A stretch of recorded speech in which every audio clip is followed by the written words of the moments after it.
page 15 dans la brochure. Vous pouvez la télécharger sur le site pour nos amis. Et si vous voulez la recevoir ou la commander par mail, on se fera un plaisir de vous l'envoyer.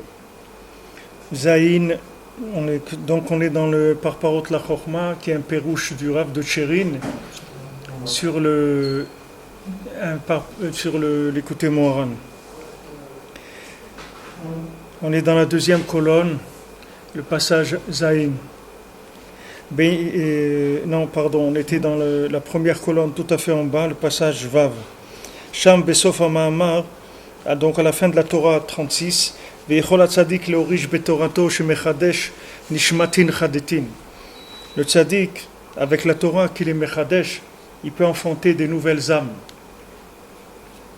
Ulael ktiv ki keshemolid Torah iklula minifashot Israël.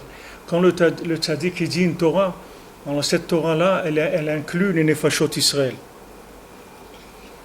נראה לעניות דעתי שבתיבות להוריש בתורתו מרמז למה שכתוב תורה ציווה לנו משה מורשת קהילת יעקב. C'est-à-dire, il me semble, à mon humble avis, il dit le Rav de Tcherin, qu'il y a écrit dans la Torah que Torah ציווה לנו משה מורשת קהילת יעקב. C'est un pasuk dans Dvarim. היינו כנ"ל, באות א', כי כל נפש מישראל היא משורש בעין נפש של בית יעקב. Que toutes les nefashot Israël, elles ont leurs racines dans les 70 âmes de la maison de Yaakov. ועין נפש של בית יעקב מושרשים בעין פנים של התורה.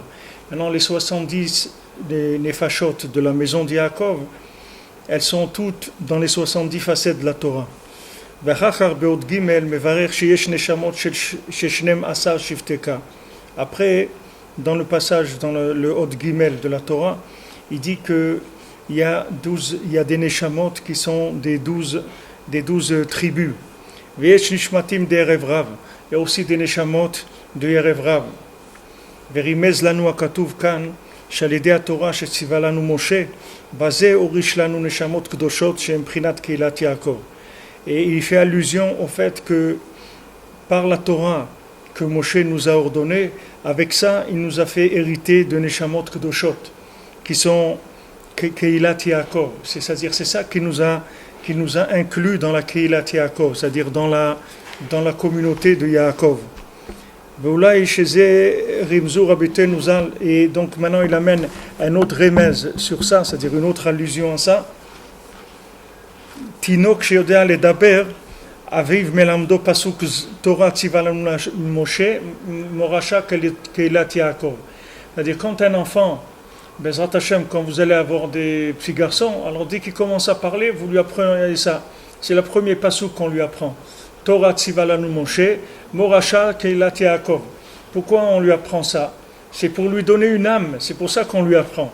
C'est-à-dire que ce qu'on lui apprend, avec ça, c'est avec ça qu'on le construit. C'est-à-dire on lui donne une âme. On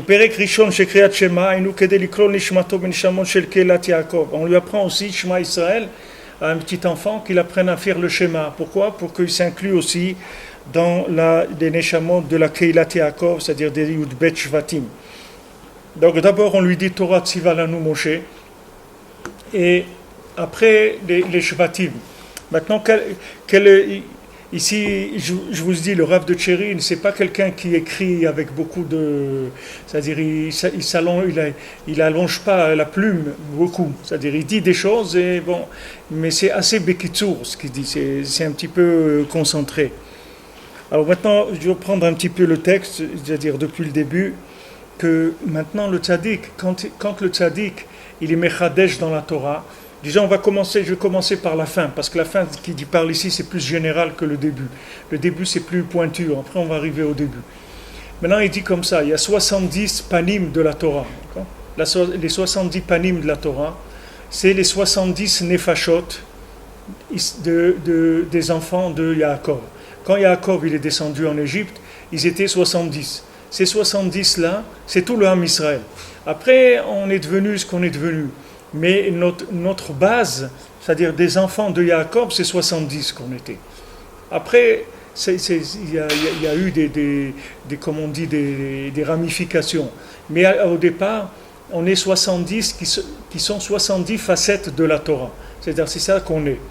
Maintenant, de ces 70 facettes de la Torah, il y a 12 shvatim. C'est-à-dire, quand vous prenez le Ham Israël, il est fait de 12 shvatim. C'est-à-dire, d'un côté, vous avez 70 facettes de la Torah, et de l'autre côté, vous avez 12 shvatim.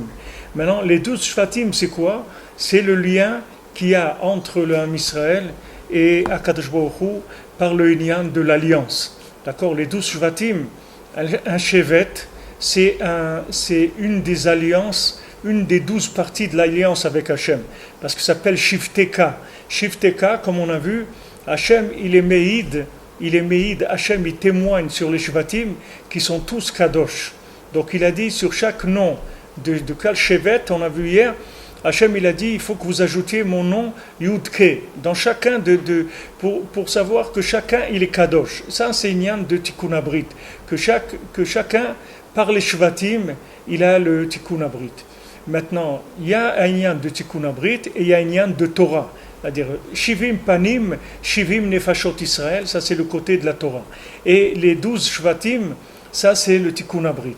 Donc maintenant, il nous faut ces deux éléments. C'est-à-dire, d'un côté, on a besoin comme on dit, de la filiation, si on veut. L'alliance, c'est la filiation.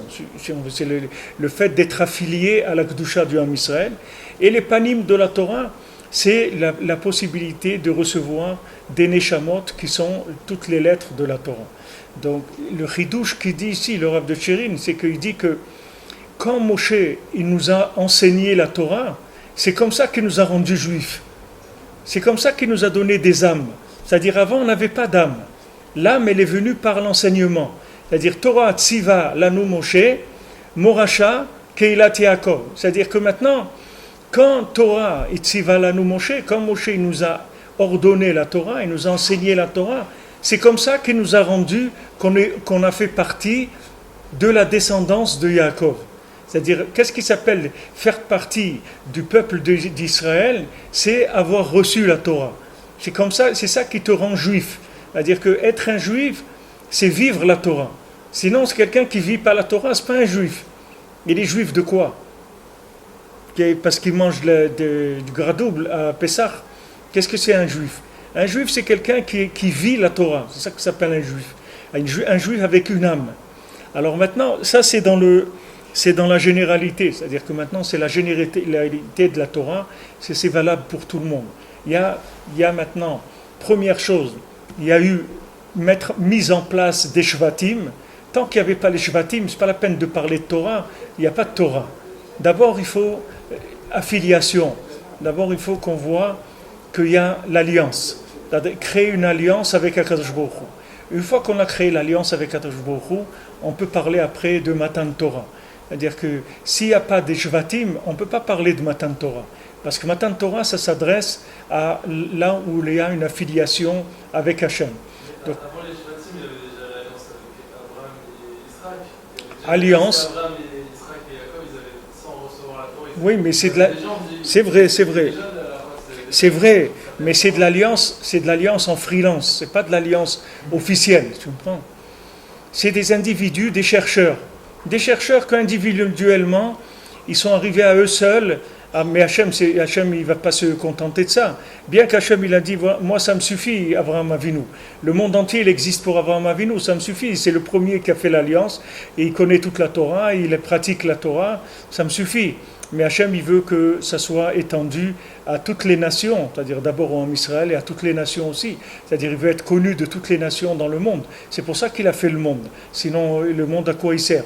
Stam, des gens ils vont venir ici s'amuser, rigoler, manger, trucs, et ils vont mourir. Hachem, il va entretenir un monde comme ça pour rien. Hachem, il veut qu'on le reconnaisse. Et il veut être reconnu par tout individu sur terre. Il va dire qu'il va être reconnu pas que des individus, il va être reconnu des animaux, des plantes, et des pierres, et de tout. Il faut que tout reconnaisse Hachem. Même David Ameller, quand il a commencé à faire des chants, des louanges pour Hachem, il dit ça, il a commencé un petit peu à ressentir un petit peu de grandeur parce qu'il chantait pour Hachem. Alors Hachem, il lui a amené la grenouille et il lui a montré combien la grenouille, elle fait des champs pour Akadosh Baruch Hu, combien de milliards de champs elle fait pour Akadosh Baruch Hu. Beaucoup plus que ce qu'il faisait David Ameler. Alors David Ameler, Hachem lui a dit, ne crois pas que tu es un être unique. Je te montre une grenouille, tu vas voir ce qu'elle fait. Alors ne crois pas que c'est toute la bria entière qui loue Hachem. C'est pas... Alors Hachem, il veut arriver à ça. Maintenant, il y avait des gens qui sont des chercheurs individuels.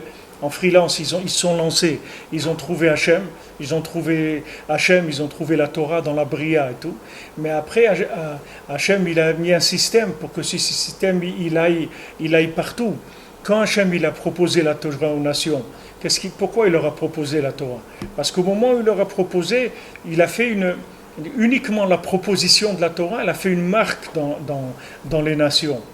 La proposition elle-même, elle fait une marque. Ça c'est écrit, pourquoi Rabbeinu rapporte ça dans Sefer Hamidot? Rabbeinu il rapporte ça dans Sefer Hamidot pour l'union des Shidduchim, pour l'union des Zivugim. Il dit que maintenant quand tu construis un Zivug, c'est-à-dire quand tu rencontres ta moitié, celle qui correspond à ta vie, à ta neshama, des fois t'es pas prêt, c'est-à-dire que tu n'as pas toi encore les éléments d'âme qui sont suffisants pour pouvoir rencontrer la fille qui te concerne. Alors qu'est-ce qu'il fait Akadosh Baruch Hu? Il te fait rencontrer une fille. Ou bien même tu ne la rencontres pas. Rabbeinu dit, même si quelqu'un uniquement il parle, il dit, tiens, qu'est-ce que tu penses? Celle-là, elle irait bien avec celui-là. Rien qu'on dit ça, il y a un échange qui se fait tout de suite entre les deux. Cet échange-là, il va permettre à tous les deux, après, chacun de son côté, de trouver leur vrai zivug. Parce que des fois, c'est des halakim qu'on a besoin.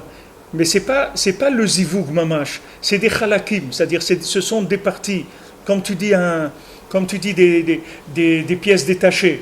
C'est-à-dire qu'il y a une voiture, maintenant, des fois une voiture elle ne marche pas, mais c'est pas qu'elle ne marche pas parce qu'elle est cassée entièrement. Il y a une pièce, c'est tout.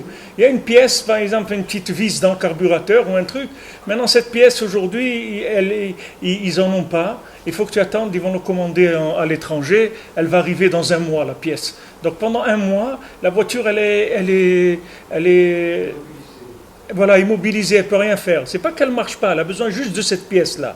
Alors maintenant, pour les zivugim, c'est comme ça. C'est-à-dire que Rabbeinu dit que chaque personne qu'on rencontre et que ça ne marche pas, il faut savoir que ce n'est pas que ça n'a pas marché. Ça n'a pas marché pour se marier, mais l'échange des pièces détachées, ça s'est fait. Tu comprends? Chacun, il a pris un morceau qui lui manquait.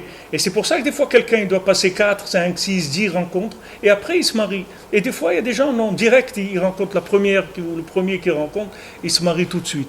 Mais c'est pour ça qu'il ne faut pas refuser. Quand on nous dit, est-ce que tu veux rencontrer quelqu'un? Il faut dire d'accord. Même si nous, on ne sait pas si c'est pour nous ou si pas pour nous. Mais du moment où on rencontre, ça veut dire qu'on a fait un échange. Mais ce n'est pas un échange sur une généralité d'âme. C'est qu'un lien de zivug, c'est-à-dire pour l'instant. Alors ça, si tu veux, c'est le principe de la recherche qu'il y avait avant Matan Torah. Et quand Kadosh Baruch Hu, il a proposé la Torah aux nations, avant de nous la donner à nous, qu'est-ce qu'il a fait? Il a fait un zivug, c'est-à-dire qu'il a mis une partie de la Torah, il l'a mis dans les nations. Mais c'est une petite partie, toute petite partie de la Torah, mais qui se trouve dans toutes les nations. C'est-à-dire, il n'y a aucun pays au monde où tu iras, tu ne trouveras pas de la Torah. Ça n'existe pas, même s'il n'y a pas de juifs, mais tu trouveras de la Torah. Parce que Hachem, il a placé des repères dans toutes les nations pour que tout celui qui cherche de la vérité, il puisse se rapprocher à travers ce repère-là. Comme quelqu'un il a laissé un signe quelque part, maintenant celui qui cherche la Torah, ce signe ça lui suffit pour savoir qu'il y a quelque chose, et à partir de ce signe-là, il va avancer. Combien de gens vous verrez qui viennent en Israël, qu'ils soient juifs ou non juifs, parce qu'il y a des juifs qui sont dans un état d'éloignement d'Hachem encore beaucoup plus que des non-juifs. Il y a des non-juifs plus proches d'Hachem que des juifs mamash. Et une fois j'avais rencontré quelqu'un au Kotel, un ami que j'ai, un Canadien, et il m'a présenté quelqu'un, il m'a dit, tu vois, ce monsieur-là, c'est un Américain, il savait rien, il savait même pas qu'il était juif, rien du tout. Il est venu en vacances en Israël, il est arrivé au Kotel, il a pris un choc. il a appelé ses parents, il a dit je retourne plus en Amérique, il fait le truc, ça y est, ici, je reste là, je bouge plus, j'apprends l'hébreu, moi je suis un juif, je vais devenir juif, faire la Torah, etc. D'un coup, maintenant d'où ça vient ce choc-là? Ce choc qui vient par rapport à la trace qu'il a en lui, c'est ça qui lui fait le choc. C'est comme quelqu'un qui rencontre son zivoug, il a un coup de foudre. C'est quoi le coup de foudre? C'est les deux éléments qui se rencontrent, ça fait un feu d'artifice, parce que ces deux éléments ils sont rencontrés. C'est pareil, la personne elle arrive à un endroit où il y a une trace de ce qui est en lui, tout de suite il sent un appel, il sent quelque chose de nifla, etc. Il s'engage. Donc c'est pour ça qu'Hachem il a placé ça dans toutes les nations, de manière que ce soit un juif ou un non-juif, que ce soit un juif qui est complètement goy, c'est-à-dire qui ne sait même pas qu'il est juif, ou qui sait qu'il est juif, il ne sait pas ce que ça veut dire être juif, ou que ce soit un non-juif, ils ont une trace de la Torah partout. Donc il n'y a aucun endroit où tu ne peux pas te connecter. C'est comme les bornes là, du téléphone. C'est-à-dire avant, il fallait être en ville pour pouvoir téléphoner. Avant, ça n'existe pas sans fil d'abord. Il y avait le téléphone qu'avec le fil. Après, c'est devenu le téléphone sans fil. Mais téléphone sans fil, ça marche qu'en centre-ville, ça marchait au départ.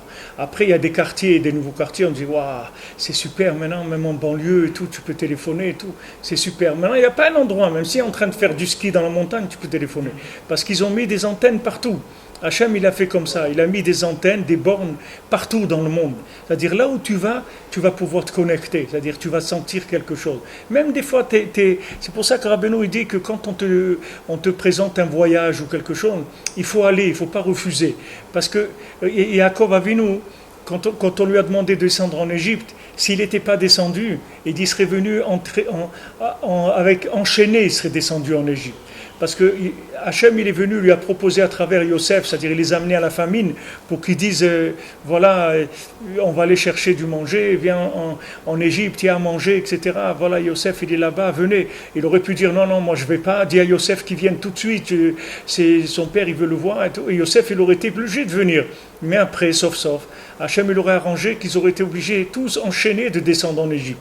Parce qu'ils devaient descendre en Égypte. Pourquoi? Parce que c'est là-bas où se trouvait la suite du Ham Israël. C'est-à-dire toutes les connexions pour continuer, elles se trouvaient en Égypte. Il fallait descendre là-bas pour les prendre.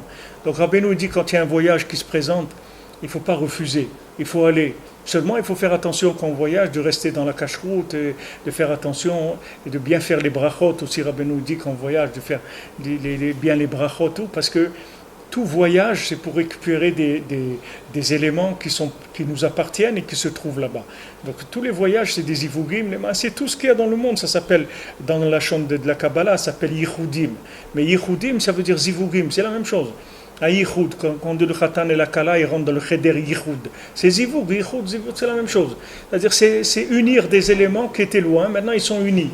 Donc chacun il a des morceaux. Et il ne faut pas qu'il s'inquiète, quelqu'un, pourquoi il est resté en galoute tant de temps, parce que le jour où il aura fini de récupérer, comme on dit, ses billes, tout de suite il va monter en Eretz Israël. Et le jour où la personne aura fini de récupérer ses billes, tout de suite il va trouver sa femme. La parnassa, tout c'est comme ça. C'est-à-dire qu'on doit compléter des choses. Et après, tout de suite, ça vient. Est-ce qu'on peut dire que du coup les Shirim, les 70 facettes de la Torah, correspondent aussi d'une certaine façon aux 70 nations? Oui, bien sûr. Seulement. Oui, mais là on a dit que ça se correspondait aux 70 de Yaakov qui était descendu en 70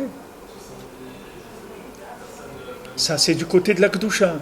C'est-à-dire, si tu veux voir qu'est-ce que c'est les 70 facettes de la Torah vécues par des Juifs, tu vas voir 70 nefashot de Beth Yaakov, tu vas voir 70 types de Juifs, qui sont 70 types les facettes de la Torah. Maintenant, les 70 nations, c'est le contraire de chaque facette. C'est ça, 70 nations. C'est-à-dire, tu prends 70 facettes de la Torah, et opposé à ces 70 facettes, il y a 70 nations. Mais dans chacune des 70 nations, tu as une trace de la Torah. Tu as une trace de la facette qui correspond. Donc, si quelqu'un il se trouve en galoute dans un pays, il y a quelqu'un. S'il y a quelqu'un qui se trouve en galoute dans un pays, il ne faut pas penser que il est là-bas stable ou il a été envoyé là-bas. Chacun il va que pour récupérer des billes et pour se construire. C'est pour ça qu'il va là-bas. C'est pas pour autre chose. On dit que quand la dernière fois vous avez dit que les Juifs de France ils ont fini de récupérer leur billes et ils reviennent. Ouais. Et il y a un autre phénomène, il y a des Juifs de France qui reviennent en Espagne vivre parce que l'Espagne a laissé des droits. Ouais. Certains Il y en a beaucoup qui relèvent en Espagne, comme s'ils n'avaient pas fini leur. Ouais. Puis ils n'ont pas fini, c'est pour ça qu'ils ont envie d'aller là-bas.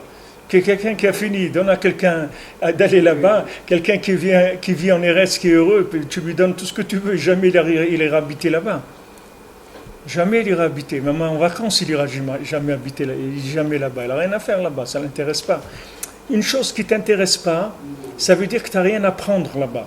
Tu sais, ce monde, c'est que de l'égoïsme. Il n'y a pas dans ce monde-là. C'est que prendre, c'est tout. Seulement, c'est à un niveau élevé. Dans la nourriture, c'est la même chose. Tu sais qu'une nourriture qui te dégoûte, tu n'as pas le droit de la manger. C'est plus interdit que ce qui n'est pas cachère. Tu vois un plat, ça te dégoûte. Par exemple, il y a des trucs, je sais pas, du manger chinois ou n'importe quoi. Il y a des gens, des fois, ils veulent te faire plaisir. Tu te dis, tiens, je t'ai préparé un truc chinois, tu vois ça, ça te donne la nausée. Mais tu n'as pas le droit de manger. C'est pire que si tu manges du pas cachère. Parce que si ton néfèche, il te dit, ne prends pas ça, ça veut dire que c'est pas pour toi, ça, c'est tout. Lui, il peut aimer, ça veut dire que c'est pour lui, mais c'est pas pour toi. Toi, tu ne dois pas prendre cette chose-là. Et ça, c'est un klal dans toute la vie. Toute la vie, elle marche comme ça. Un métier qui ne te plaît pas, il ne faut pas le faire. Il faut faire un métier qui te plaît. Parce qu'un métier qui te plaît, ça veut dire que tu as des choses à prendre avec ces outils-là. Avec ces outils, tu vas prendre ce qu'il te faut. Parce que imagine-toi que quelqu'un qui fait un métier qui ne lui plaît pas, maintenant, quand il va faire un métier qui ne lui plaît pas, il ne va pas récupérer les billes qu'il doit récupérer. À moins que ce soit quelqu'un qui prie beaucoup et que Hachem il ait pitié de lui, il lui envoie, même dans un endroit qui ne correspond pas, il lui fait suivre le courrier. Tu sais, comme des gens qui déménagent, il n'est plus là-bas, mais il lui envoie quand même à la nouvelle adresse. Mais ce n'est pas évident. Tandis que quelqu'un qui prend un métier qui lui plaît, qu'est-ce qui lui attire dans ce métier ? C'est uniquement les éléments de son âme qui se trouvent là-dedans. Mais tu vas voir que le jour où la personne elle a fini de récupérer ses billes dans son métier, le jour même elle arrête de travailler. Le jour même elle s'arrête. Elle ne sait même pas pourquoi, mais ça s'arrête, boum, c'est fini. Et jamais il aurait pu imaginer que d'un coup il va arrêter ce métier et qu'il va faire... Jamais, mais il voit, tac, ça s'est arrêté. Pourquoi ? Parce que ça y est, t'as fini. Tous l'exode de Ham Israël. Tu vois, le Ham Israël, ils ont été dans des pays où aujourd'hui il y a presque aucun juif là-bas. Que ce soit en Europe, ou que ce soit au Moyen-Orient, ou que ce soit au Maroc, l'Algérie, la Tunisie, les trucs. Ils comprennent pas les gens. Ils disent, on a vécu des périodes florissantes, etc. Et maintenant, il n'y a plus personne, tout le monde. Pourquoi ils sont partis, les gens ? Parce qu'ils ont récupéré leur bille, c'est tout. Les gens, du moment où ils ont récupéré ce qu'ils avaient à récupérer, après ils ont quitté l'endroit, c'est fini. Parce que l'endroit, il leur dit plus rien. Les gens ils disent, ça me dit plus rien, j'ai plus envie d'habiter là-bas. Et comment ? Alors quelqu'un lui dit, mais comment ça se fait ? Avant tu étais heureux, tu étais là, tu kiffais, tu disais c'est super et tout, et maintenant d'un coup ça y est, ça te dit plus rien. Parce qu'il a terminé, c'est tout. Il doit passer à autre chose. On est là que pour ça, pour prendre les éléments qu'on a besoin, qui vont nous permettre de comprendre la Torah, les maasé. Tous ces éléments, ils sont faits que pour arriver à comprendre la Torah, c'est-à-dire avoir une compréhension qui soit spirituelle entièrement, c'est-à-dire qu'on puisse, mamash, voir Hachem partout, qu'on sorte de la matière. Pourquoi on est prisonnier de la matière ? Pourquoi on voit que l'emballage du monde ? Parce qu'on n'a pas tous les éléments spirituels qui correspondent à notre âme. C'est comme si tu prends une voiture, tu prends la carrosserie d'une voiture qui roule à 400 à l'heure, tu mets dedans un moteur de 4 cylindres comme ça, elle va rouler à 60 à l'heure. Mais c'est pas, la voiture, elle n'est pas faite pour ça. Elle a des pneus, des trucs pour rouler à 400 à l'heure. Elle n'est pas faite pour rouler à 60 à l'heure. Alors maintenant, qu'est-ce que tu veux ? Pour l'instant, tu ne peux pas acheter un moteur qui correspond. Alors tu roules avec ça. Mais le but, c'est d'arriver à avoir le moteur qui correspond à la carrosserie.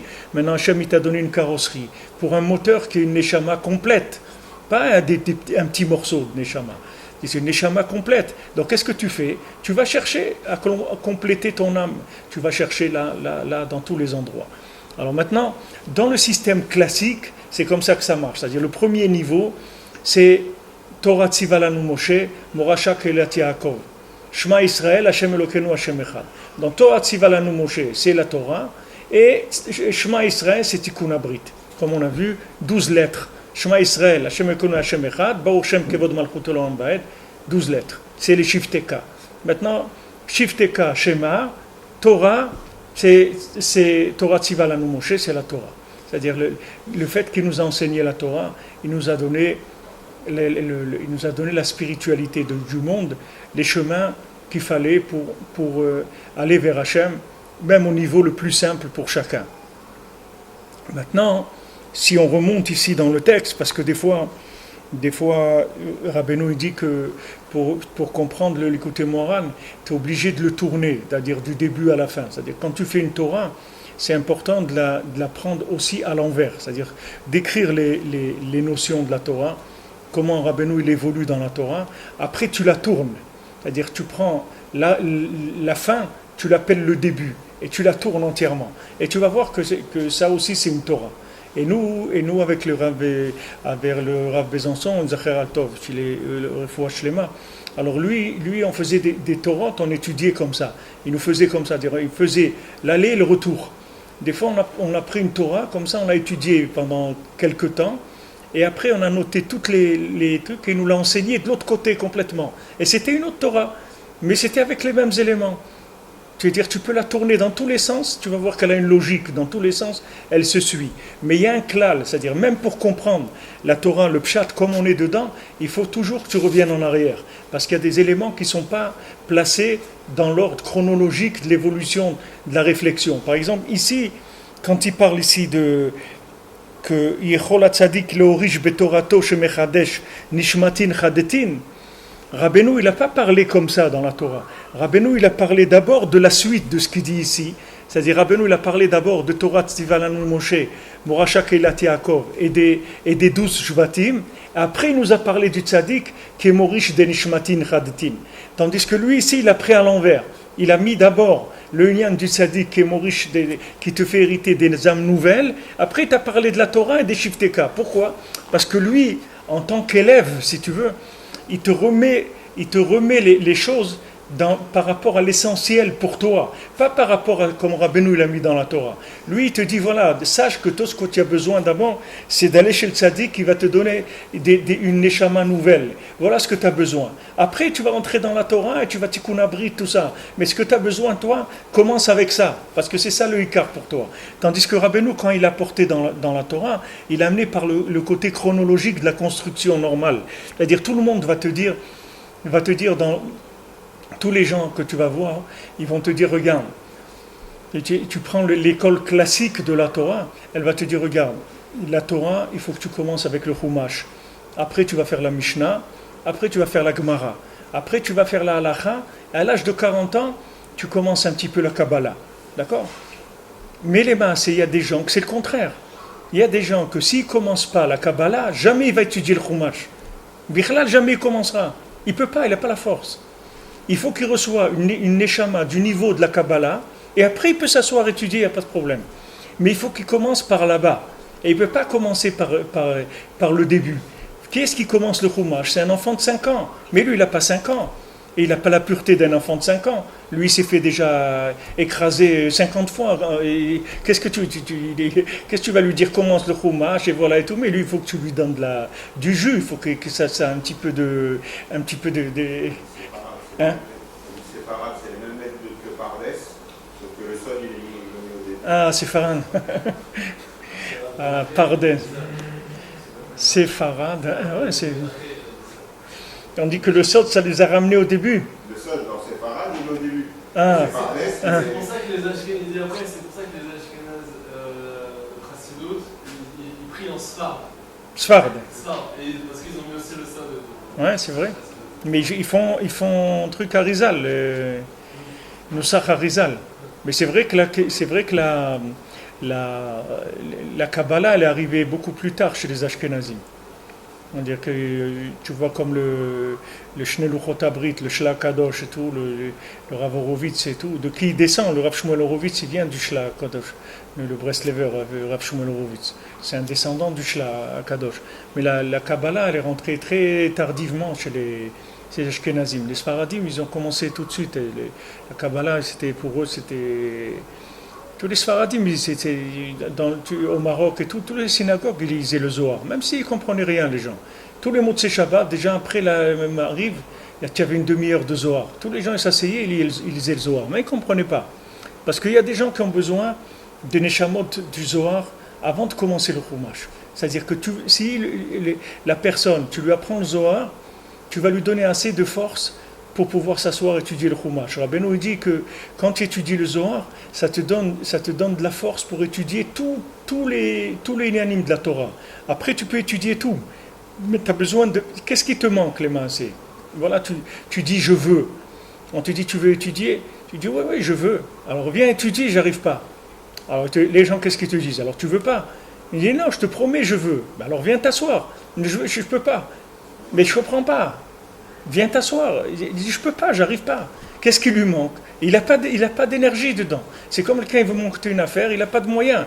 Tu dis, mais tu veux pas monter l'affaire? Mais il dit, je te promets que je veux, mais j'ai pas d'argent. Qu'est-ce que tu veux que je fasse? J'ai pas les moyens pour monter une affaire. Alors pour l'instant, je travaille. Quand j'aurai les moyens, je monterai mon affaire. Mais j'ai ma petite idée, j'ai mon petit rêve, mon petit projet, il est là. Le jour où j'aurai les moyens, je vais me lancer. C'est tout. Il n'y a pas de problème. Ça, c'est pareil. Tu vois, le gars, il veut étudier. Seulement, il ne sait pas comment faire pour recevoir la force pour pouvoir s'asseoir. De s'asseoir sur une chaise des heures, c'est pas facile. C'est pas tout le monde qui peut s'asseoir. Mais d'où ça vient, ça? Pourquoi une yeshiva s'appelle yeshiva, s'asseoir? Une yeshiva s'appelle on s'assoit, c'est tout. Parce que c'est le écart. Si tu sais rester assis 8 ou 10 heures par jour, tu peux t'asseoir 10 heures par jour. Alors tu peux t'asseoir, tu peux étudier, pas de problème. Mais trouver la porte de s'asseoir, il faut de l'énergie intérieure, il faut de l'énergie spirituelle. Donc lui, il te dit ici, regarde, d'abord va chez le tzaddik. Le tzaddik, il va te donner des âmes nouvelles. C'est-à-dire que le tzaddik, quand il va enseigner la Torah, il va te projeter dans ta neshama des neshamot, des nouvelles neshamot. Et ça va te donner la force de commencer à vivre. Et après, tu vas rentrer dans Tikkun Abrit, après tu vas rentrer dans Shivim Panim de la Torah, dans tout. Mais commence avec ça, parce que ça, c'est le début. C'est avec ça qu'on commence. C'est-à-dire, d'abord, on va chez le tzaddik, on va chez le maître, et après, on commence. Et lui, il donne la force de commencer.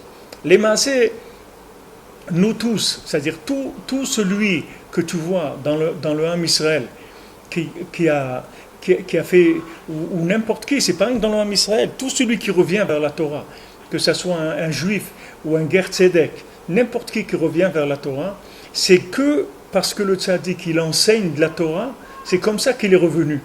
Le tzaddik, quand il enseigne de la Torah, il va le chercher. Ne crois pas que lui, il est venu parce qu'il avait envie de venir. Peut-être qu'il avait envie de venir, mais les moyens de venir, en tout cas, il ne les avait pas. La force de venir, il n'avait pas. Seulement, le tzaddik, il va, chaque ridouche qu'il amène, les maasés, c'est pour chercher des âmes et pour leur envoyer. Il leur envoie là, et le bonhomme, il se met en route. Alors lui, il croit alors ses parents, tout ça, ils ne le reconnaissent pas. Il dit, mais tu es devenu fou, qu'est-ce qui te prend? Comment tu étais, comment tu es devenu? Avant, on te connaissait mignon, comme ça, tout bronzé, tu venais de la plage et tout. Maintenant, tu as vu, tu as laissé ces trucs-là, pousser la barbe, et tu nous donnes envie de pleurer, on dirait que tu es un endeuillé, quand on te voit, on a envie de pleurer et tout. Les parents, les pauvres, ils ne comprennent pas, ils disaient, tu es devenu fou, qu'est-ce qu'il y a eu? Non, c'est pas. Il s'est pris une roquette, mais une roquette dans la neshama, c'est tout. Il a explosé sa neshama, c'est tout. Alors maintenant, qu'est-ce qu'il fait? Il dit, ça y est, je m'en vais. Mais tu es fou, tu vas te marier, tu es jeune, tu n'as même pas commencé à vivre. Tu vas gâcher ta vie comme ça, te marier maintenant. Après, tu vas voir ce que c'est une femme, des enfants, tu vas être obligé de tout le truc. Eh, vas-y. Pourquoi ils te disent ça? Parce qu'ils ne savent pas que tu es devenu quelqu'un d'autre.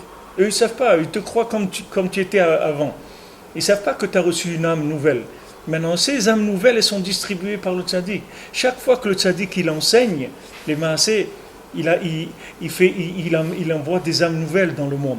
C'est pour ça que c'est important d'étudier le Likutei Moharan. Parce que Rabbeinu, quand il a donné ce qu'on appelle Megillat Starim, c'est-à-dire quand Rabbeinu, il a donné il y a une Megillah où Rabbeinu, il a écrit tout le Seder de la Géoula, comment ça va être Mashiach, qu'est-ce qui va se passer, etc.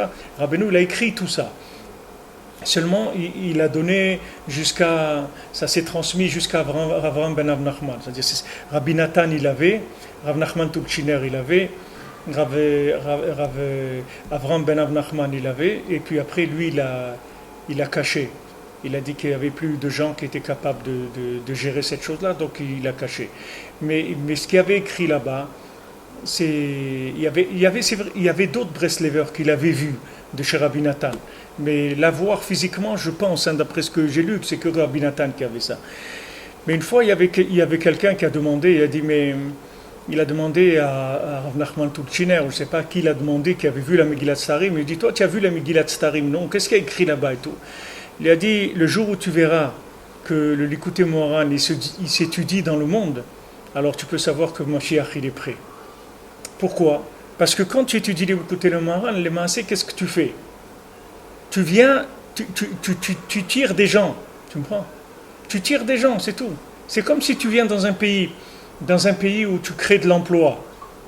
Il y a une usine qui décide de venir dans un pays. Alors elle va créer de l'emploi. Le fait qu'elle crée de l'emploi, tu vas voir les gens, ils vont arriver. Les gens, ils ont besoin de travailler là-bas.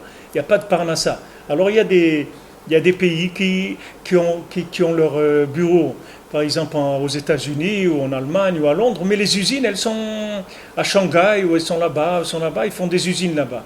Parce que là-bas, il y a beaucoup de monde, ils veulent travailler, ils payent les gens moins cher, etc. Donc les gens, ils viennent là-bas pour travailler maintenant. Quand tu étudies l'Likutei Moharan, les Maaseh, la Torah du Tzaddik, elle va dans le monde, elle va réveiller des gens. Et ces gens-là, ils vont revenir vers la Torah. Alors des fois, ces gens-là, tu vas les rencontrer, et des fois, tu ne vas pas les rencontrer, c'est pas obligé que tu les rencontres. Mais eux, ils reçoivent une âme nouvelle, et cette âme nouvelle, elle va leur permettre de réaliser, si tu veux, le rêve qu'ils avaient à l'intérieur, l'ambition qu'ils avaient à l'intérieur, ce désir de progresser, etc. Il y a des gens qui vivent des vies, qui sont malheureux dans ce qu'ils vivent. C'est pas ça qu'ils voulaient vivre. Mais ils n'avaient pas la force. Il y a beaucoup de gens qui veulent vivre une autre vie, mais ils n'ont pas la force. Comme tu vois, comme je vous ai rapporté, on a parlé Shabbat, et je vous ai rapporté cette semaine aussi, quand le Baal Tefila, il vient parler avec les gens. Alors il commence à parler avec les gens qui sont le pays de Ta'avat Mammon. Je vous cite souvent les Sipurim Masiot. Alors je vous conseille, ceux qui écoutent les cours, de lire les contes. Je crois que vous avez tous les contes en français sur Internet. Vous cherchez les contes de Rabbi Nachman, ils sont tous. Vous pouvez tous les télécharger sur Internet. Sinon, si vous avez un problème, vous pouvez nous demander aussi. Je crois qu'on a des livres ici où j'essaierai de vous trouver les textes pour vous les envoyer. Sinon, il y a une application qui s'appelle Ibreslev.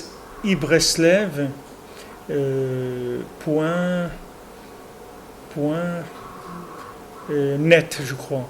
Ibreslev.net, là-bas il y a les contes de Rabbi Nachman, il y a tous les contes là-bas.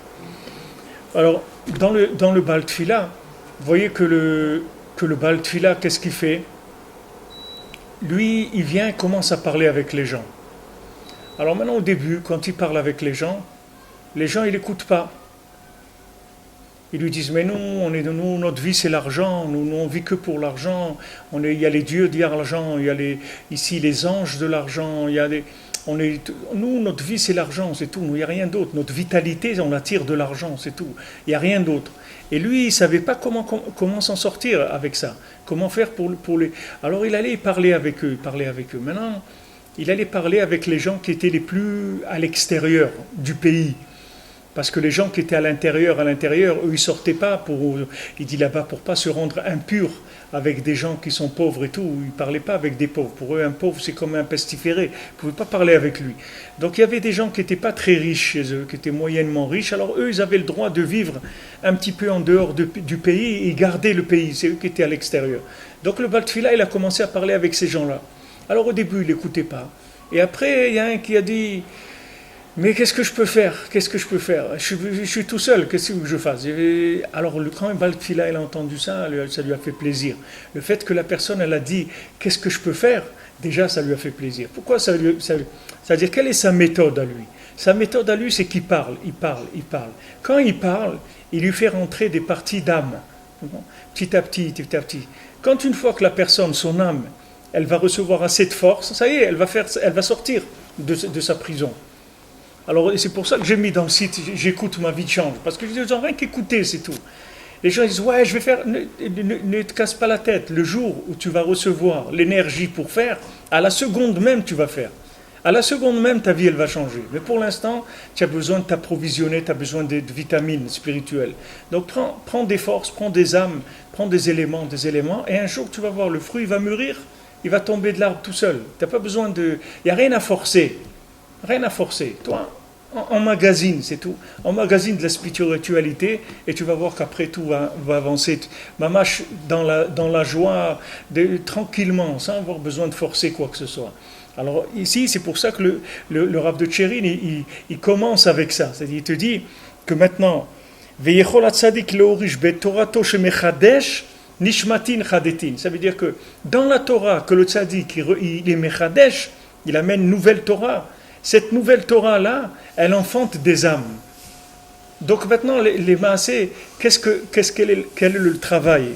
Quel est le travail qu'il y a à faire? C'est que le travail de diffuser, si tu veux, l'écouter Moharan, et encore, et encore. Parce que l'écouter Moharan, quand tu étudies, par exemple, on est en train d'étudier la Torah 36, il ne faut pas croire que la Torah 36, c'est une Torah qui a été écrite il y a 2 siècles par Rabbi Nachman. Et ce texte-là, c'est un texte qui est là depuis 2 siècles. Ce texte-là, il est Nachan Novea Tamid, c'est-à-dire c'est un texte qui se renouvelle tout le temps. Ce n'est pas un texte qui est figé. C'est-à-dire ce texte-là lui-même, c'est une source nouvelle. C'est pas une source qui est comme si tu as acheté de l'eau en bouteille, elle est chez toi depuis 2 siècles, elle est stockée chez toi. Ça, c'est une source qui fait sortir de l'eau nouvelle sans arrêt. C'est-à-dire la Torah elle-même du tzaddik, elle est renouvelée. C'est pas le texte, c'est pas le même. Il change sans arrêt. C'est pour ça qu'avec une Torah, tu peux rester toute ta vie avec une Torah de l'écouter Moharan. Parce qu'elle change tout le temps, elle évolue. Avec le monde, avec le besoin elle est tout le temps en évolution. Donc qu'est-ce qu'elle fait? Elle envoie des énergies spirituelles, des nouvelles âmes, sans arrêt. C'est pour ça que c'est tellement important de diffuser, parce que si tu veux, il y a quelqu'un qui se trouve, voilà, des gens ils se trouvent en France, dans des endroits perdus, où jamais ils vont aller écouter un cours de Torah. Ils n'ont pas la force. Il y a quelqu'un qui te dit, moi, j'ai pas la force. Je ne peux pas aller. Ou il y a des gens, par exemple, qui sont mariés avec des non-juifs. Ils peuvent pas aller dans un cours de Torah. Le conjoint ne sera pas d'accord. Alors qu'est-ce qu'ils font? La nuit, au lit, ils mettent les écouteurs et en dormant comme ça, ils écoutent le chiour le soir. Et petit à petit, ils évoluent, tu vois, ils changent. Leur vie, elle change, mamash. Leur vie, elle change, mamash, avec les dibourim de Rabbeinu qui rentrent. Ils rentrent un après l'autre. Après, la personne, elle a assez de force pour voir clair et pour avancer. Et c'est dommage, aujourd'hui on a des moyens, bon, Hachem Akash Baruch Hu a donné des moyens, que la parole du tzaddik elle arrive, aux États-Unis, au Canada, partout dans le monde ça arrive, en Afrique, vous voyez ici dans les gens qui écoutent les shiurim, dans le monde entier il y a des gens en Tunisie, il y a des gens en Afrique, il y a des gens, partout il y a des gens qui écoutent. Et ça c'est extraordinaire, c'est un pélé ça, c'est un pélé plaïm que Hachem il a donné ça. Pourquoi Hachem il a donné ça? Pourquoi Hachem il a donné ça? Pour permettre à tout celui qui cherche de recevoir de l'énergie là où il est. Alors qu'avant, il fallait être plus fort, il y avait plus d'exigences. Avant, tu voulais étudier la Torah, eh bien, tu viens dans une yeshiva. Sinon, il n'y a pas de Torah. Mais moi, je ne peux pas venir dans une yeshiva, eh bien, reste là-bas, c'est tout. Qu'est-ce qu'on peut faire? Qu'est-ce qu'on peut faire? Maintenant, même dans les yeshivot, quand il y avait à l'époque de Shammai ou de Hillel, tu allais voir Shammai. Shammai, il avait des exigences et tu disais, mon ami, il y a ça et ça et ça et ça. Quand tu rempliras les conditions, tu reviens avec le dossier et on verra. Et ces personnes ne pouvaient rentrer parce que les gens, ils n'arrivaient pas. À l'époque de Rabban Gamliel, c'est écrit, Rabban Gamliel, il a dit, celui qui rentre, il faut que Tocho que Baro, il faut qu'il ait les midotes. Wow, ça a sauté là. Qu'il ait les midotes de la Torah, sinon il ne peut pas rentrer. Rabban Gamliel il dit, il n'y a que celui qui est à l'intérieur comme l'extérieur qui peut rentrer dans la Torah. Sinon je ne peux pas l'accepter. Dans la Torah. Alors il dit qu'il y avait très peu de monde qui pouvait rentrer. Maintenant quand il est venu Hillel, il a dit, non, Rabbi Yeshua, je crois, il a dit, ce jour-là, ils ont rajouté plein d'ébancs dans la yeshiva. Pourquoi? Lui, il a dit, tout celui qui veut rentrer, qui rentre. Lui, il a ouvert, il a dit, tout celui qui veut rentrer, qui rentre. Parce que, si tu veux, lui il disait, non, moi, je vais lui donner une âme. Comme je l'ai raconté dans les cours de Tisha B'Av, comme le Talmid de Eliyahu Hanavi, Elisha. Elisha, quand il a vu ces enfants-là, qui étaient c'était des Réchaïm, des enfants qui étaient vraiment mauvais et qui empoisonnaient le puits pour pouvoir aller vendre de l'eau du village d'à côté, dans leur village, ils se faisaient de l'argent comme ça. Alors Elisha est venu, les a regardés, les a tués à tous. Alors il a été puni pour ça. Alors il a dit, mais ils étaient mauvais, j'ai vu qu'ils n'avaient rien de bien. Alors Hachem lui a dit, mais tu as vu qu'ils n'avaient rien de bien, mais il fallait rentrer du bien en eux. Comment tu vas rentrer du bien en eux? Ben, tu t'assois, tu parles avec eux, c'est tout. Mais de quoi je vais leur parler? Ils veulent rien. Tu commences à parler du football, tu commences à parler de ça. Doucement. Tu n'es pas obligé de commencer à leur parler de la Kabbalah. Tu viens, tu leur parles. Alors, ça va, ça marche et tout, truc. Alors, les nouvelles aujourd'hui, qu'est-ce qu'il y a comme nouvelles, truc et tout. Tu commences avec ça. Parce que quelqu'un qui est attaché à la Torah, il n'a même pas besoin de dire des mots de Torah. Même quand il dit des mots qui ne sont pas des mots de Torah, il passe de l'énergie de Torah à l'intérieur. Il faut couper le micro.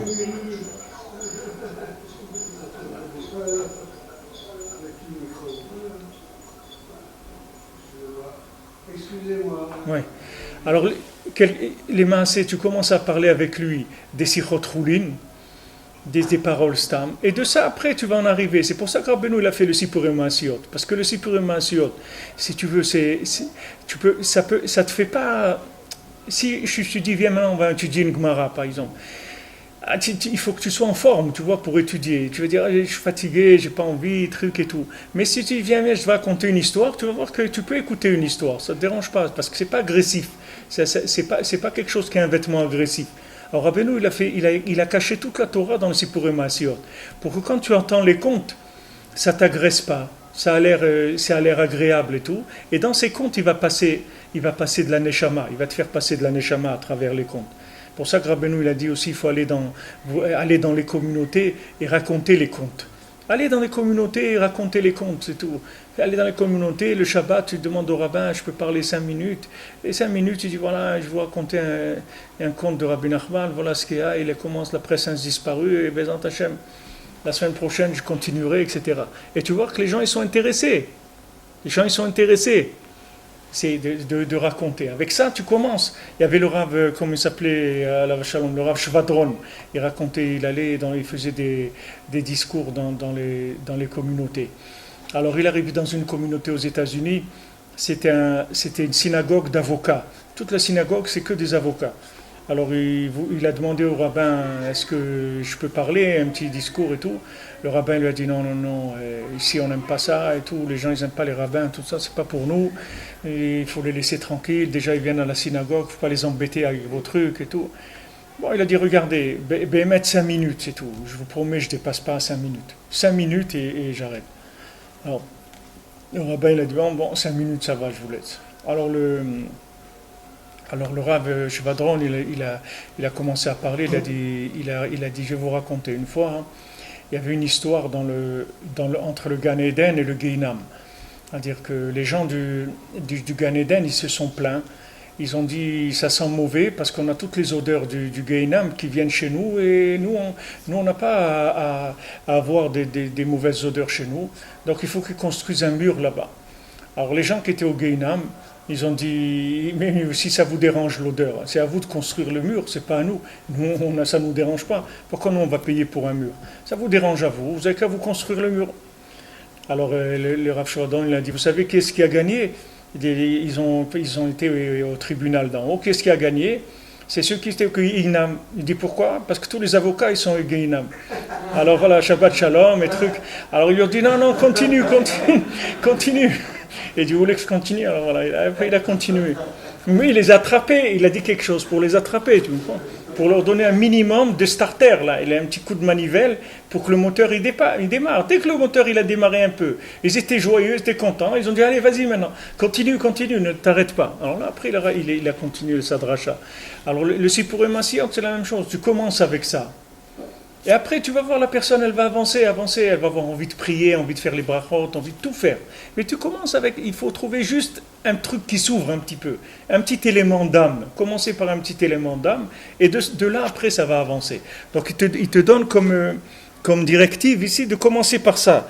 Il dit, le tzaddik qui peut te faire hériter avec sa Torah, qui les renouvelle, qui renouvelle des âmes nouvelles. C'est quelque chose d'extraordinaire, de révolutionnaire. De révolutionnaire. C'est comme si matériellement, tu vois, c'est quelqu'un qui arriverait à être tellement riche, qui a trouvé une source de richesse dans le monde, de diamants ou autre, tellement riche qu'il arrive que le matin, tous les matins, tu ouvres ton tiroir, tu trouves ce que tu as besoin dedans pour vivre.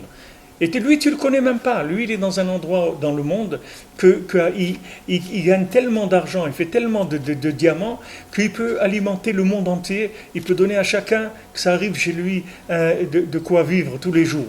Ben, le tzaddik, avec sa Torah, c'est ce qu'il fait. C'est une Torah tellement riche, il y a tellement à faire dessus que chacun, là où il est, il peut recevoir une âme nouvelle.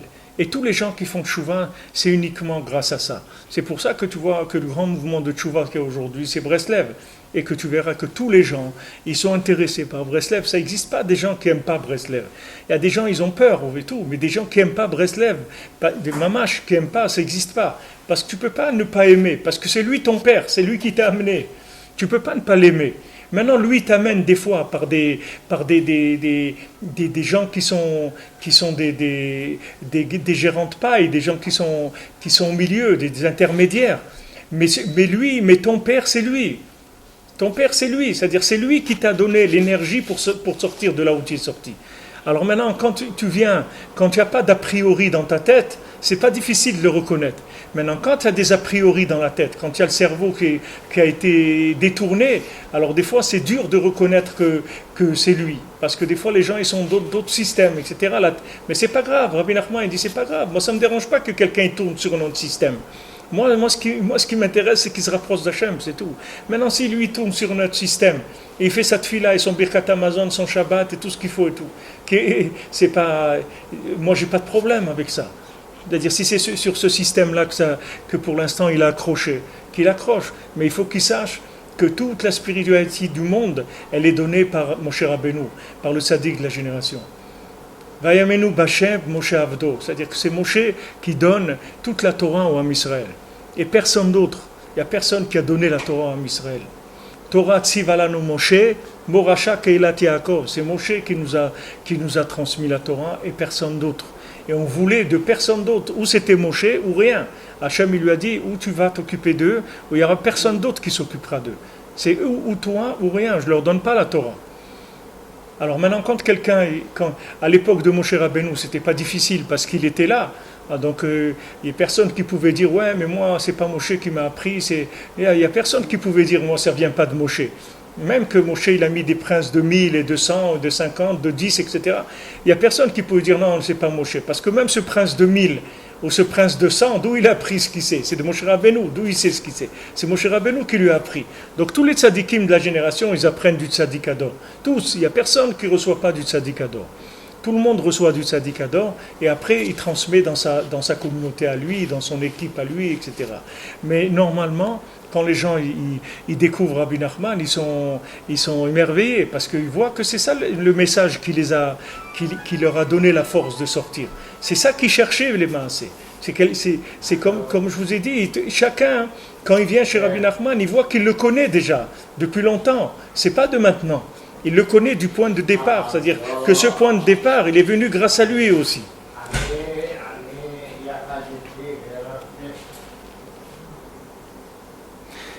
Vous voyez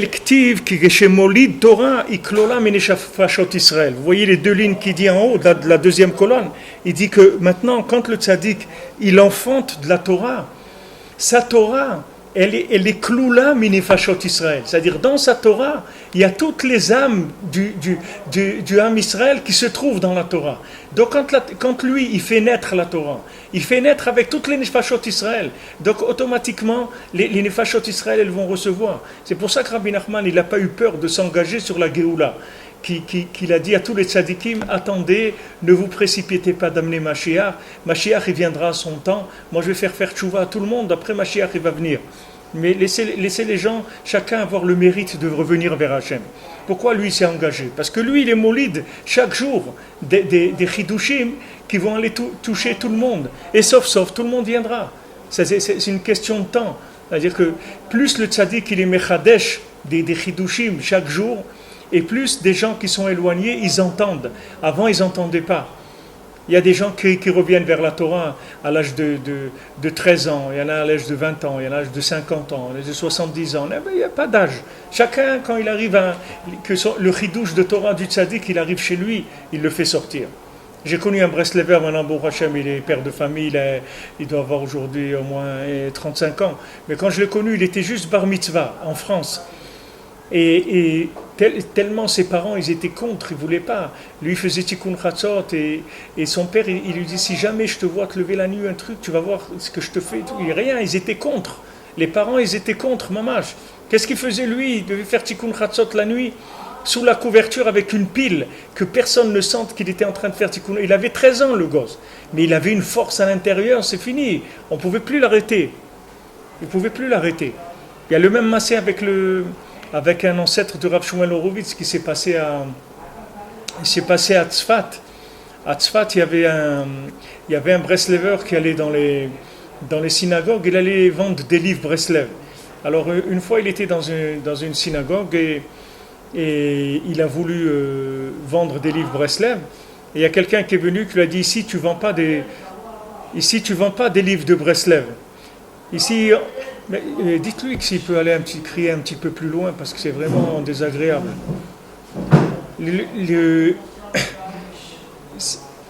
Cette personne-là,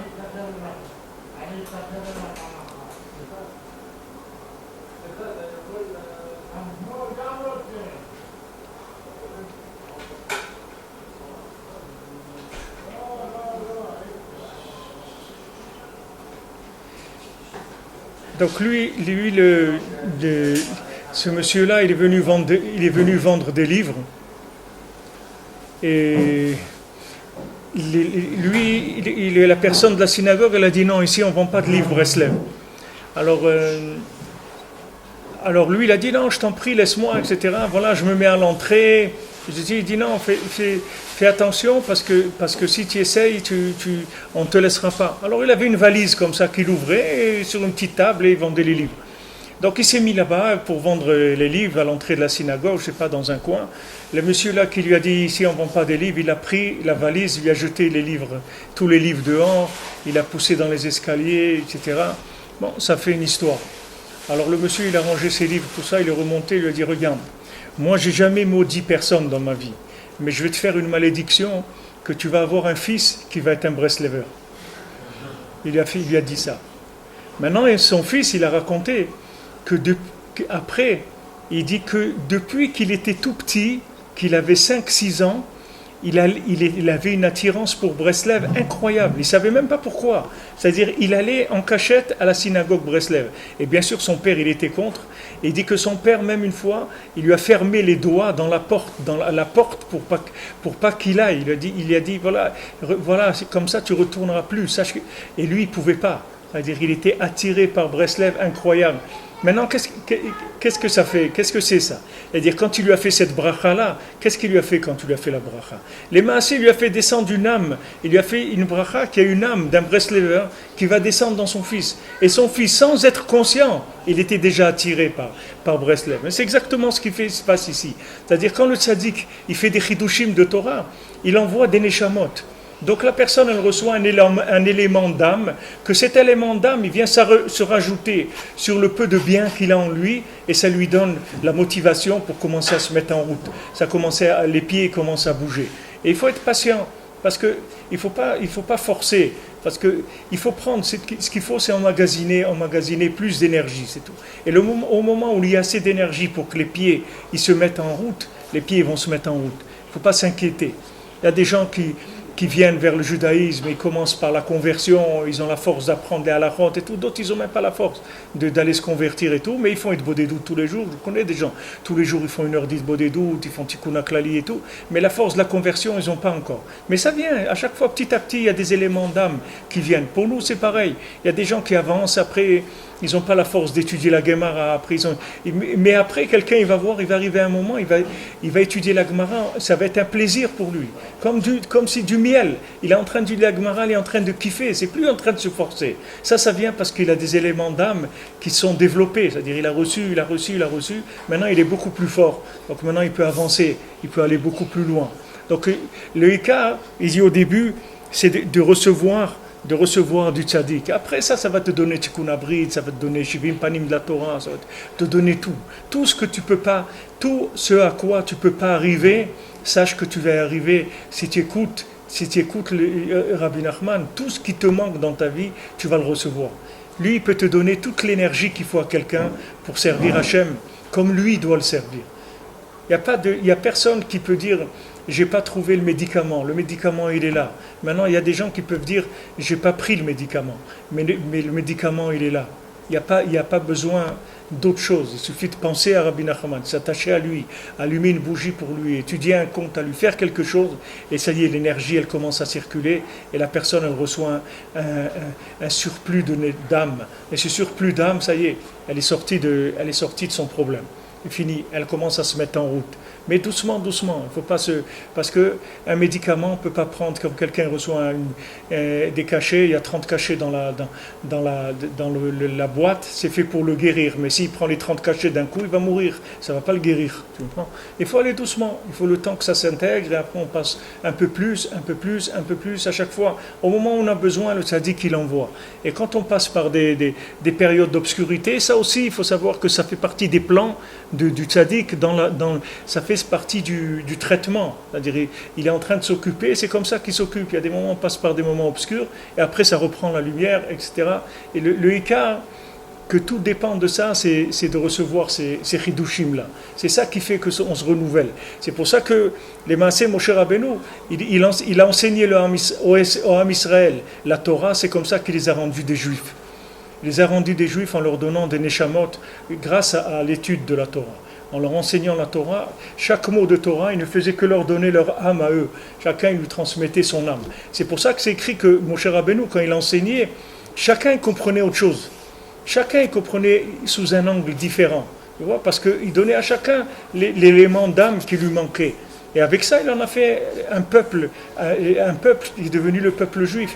Le peuple juif, il est devenu, grâce à la Torah. S'il n'y avait pas eu la Torah, on aurait disparu. On n'aurait pas pu rester.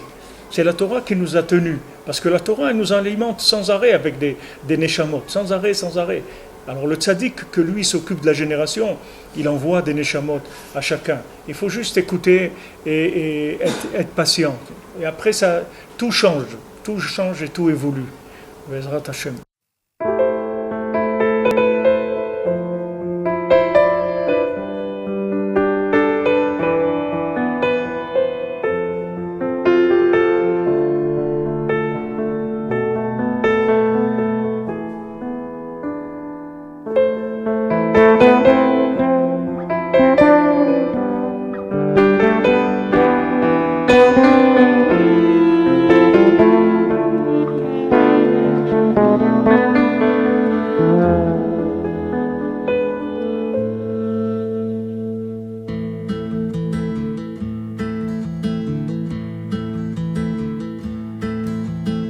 Les fenêtres étaient enfoncées dans l'obscurité, dans le noir. Une lueur s'est allumée et avec elle un peu d'espoir. Alors qu'il faisait nuit encore et que le vent soufflait mauvais, sur une harpe à 10 cordes, le chant nouveau s'est élevé. L'exil est bientôt fini, tenez bon jusqu'au matin. Vous avez traversé la nuit avec un simple refrain. Votre lumière s'est éveillée en entendant mes accords. Frères et sœurs, tenez encore, le soleil ne va pas tarder. Ce chant nouveau miraculeux, je vais vous le dire.